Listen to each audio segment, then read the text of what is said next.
Electronic media, print media के पत्रकार 5-6 आए, उससे सामने पहले आकर के 7, 8, 10 आदमी जो ये आईडी लेकर के सोशल मीडिया के सामने खड़े हो गए। तो फिर जो प्रिंट मीडिया और इलेक्ट्रॉनिक मीडिया के पत्रकार थे उन्होंने बाइकआउट कर दिया, वो चले गए। कहते जी आप इनकी अगर सामने बाइट दोगे तो हम आपके यहाँ बैठेंगे। ये मेरे 1 हफ्ता पहले दादरी, चरखी दादरी में इशू आया। हमारे सामने भी समस्या है, बड़ी मुश्किल से उनको बनाया हमने। फिर उनका कहा कि यहाँ पर हम नहीं आएंगे, आप हमारे यहाँ दूसरी जगह आओ, इनके बराबर आप हमें मत समझो। अब ये विषय छोटे छोटे शहरों में आना शुरू हो गया है। ये चैलेंज है, पॉलिटिशियन के लिए भी है, वरिष्ठ पत्रकार के लिए भी है, समाज के लिए भी है कि बेसुर पैर की कुछ भी खबर चला देते हैं, कोई जिम्मेदारी नहीं है। और एक तरह से ब्लैकमेलिंग भी होती है। अब इस चीज को कैसे ठीक किया जाए, ये समाज के अंदर, सोसाइटी के अंदर बड़ा मुद्दा है। मैं तो समझता हूँ कि आप जैसे वरिष्ठ प्रबुद्ध जीव हैं, आपको ही कोई सोच करके हमें सलाह देना चाहिए आगे होकर के। क्योंकि सरकार को, अगर सरकार अपने आप ये इस चीज़ को लेती है तो फिर ये कहेंगे कि जी आप हमारा जो लोकतंत्र का चौथा स्तंभ है उसका दमन कर रहे हैं। लेकिन आप कोई ऐसा कदम उठाएं जिससे ये आइडेंटिफाई हो जाए कि भाई एक कैटेगरी पत्रकार की ये है, दूसरी कैटेगरी पत्रकार की वो है। और ये आज के दिन में बहुत जरूरी है।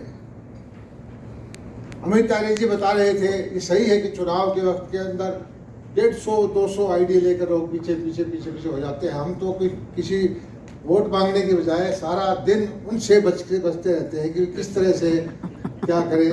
और वो सारा दिन इस चक्कर में रहते हैं कि 12 घंटे में एक लाइन हमारे मुंह से कोई निकल जाए। हमारा ध्यान पब्लिक की बातों में या चुनाव प्रचार की बजाय ये रहता है कि ये हमारी कोई चीज पकड़ के बैठेंगे। ये समस्या आज के दिन आई हुई है। एक वक्त था जब बलवंत तक्षक जी, राम सिंह बराड़ जी जनसत्ता में फ्रंट पेज पे छोटी सी हेडलाइन आती थी। हम उस टाइम, आज बहुत पुरानी बात है, बिल्कुल सारी जनता जो है आंख बंद करके उसको विश्वास करती थी। सरकार को भी सोचना पड़ता था कि ये पत्रकार बराड़ साहब या तक्षक जी लिखते हैं तो जरूर उसको संज्ञान में लेकर के कुछ न कुछ करना चाहिए। तो हम तो चाहते हैं कि पत्रकारों का वही सम्मान हो। पत्रकार का सम्मान आज हम ये कोई रेलवे की टिकट दे दें या कोई इंश्योरेंस दे दें या और कोई छोटा मोटा इंसेंटिव देते हैं, उससे नहीं होगा। पत्रकार का सम्मान जो है लोकतंत्र का चौथा स्तंभ है। और जो जगह दुनिया के अंदर थी, इस आजकल के बदलते परिवेश में वो घटता जा रहा है। सरकारें, ये सही है, मैं मानता हूं कि आपको आजकल डायरेक्टली पत्रकार को कोई किसी तरह से ना तो उत्पीड़न करती है ना दमन करती है। लेकिन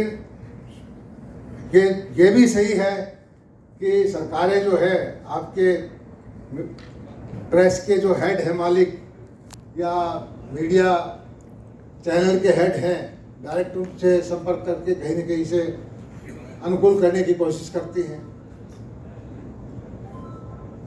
लेकिन मैं कहता हूं कि पत्रकार अगर आर्थिक रूप से समर्थ हो जाए, इतने सक्षम हो जाए कि उनको ये महसूस हो कि एक घर से मैं छोड़ता हूं तो दूसरे घर में मुझे कोई चिंता नहीं रहेगी, दूसरे से कुछ आए तीसरे में नहीं रहेगी, तो वो अपनी बात को सही, अपने विचारों को रख पाएंगे। ऐसी व्यवस्था भी होनी चाहिए। और हमारे हरियाणा के अंदर तो मैं समझता हूँ, हरियाणा और पंजाब हमारे साथ में है। आप महसूस कर सकते हैं कि हरियाणा सरकार पत्रकारों से कैसे बिहेव करती है। पंजाब सरकार जो एक वक्त में फेवरेट रही है पत्रकारों की, प्रेस के द्वारा बनी हुई पार्टी, वो कैसे बिहेव करती है। मैं तो ये खुद ही लोग कंपेयर कर लें। हम लोग जो है बिल्कुल धरती से उठ करके ज़मीन पर पांव रख के राजनीति करने वाले लोग हैं हरियाणा के अंदर, और पत्रकारों का सम्मान करते हैं। पत्रकारों को कोई भी सुविधा देनी हो उससे हम पीछे नहीं हटते और कोशिश करते हैं कि अगर आपके केंद्र सरकार की या भारत सरकार तक की आपकी बात पहुंचानी होगी उसको भी हम पहुंचाएंगे। तो लंबी चौड़ी बात नहीं करना चाहता मैं, पूरे देश के लोग आए हुए हैं, आपका हरियाणा सरकार की तरफ से, हरियाणा की जनता की तरफ से आपका स्वागत करता हूं और मैं आशा करता हूं कि बार बार आप हरियाणा में आएंगे और हमें हरियाणा के अंदर स्वागत करने का मौका देते रहें।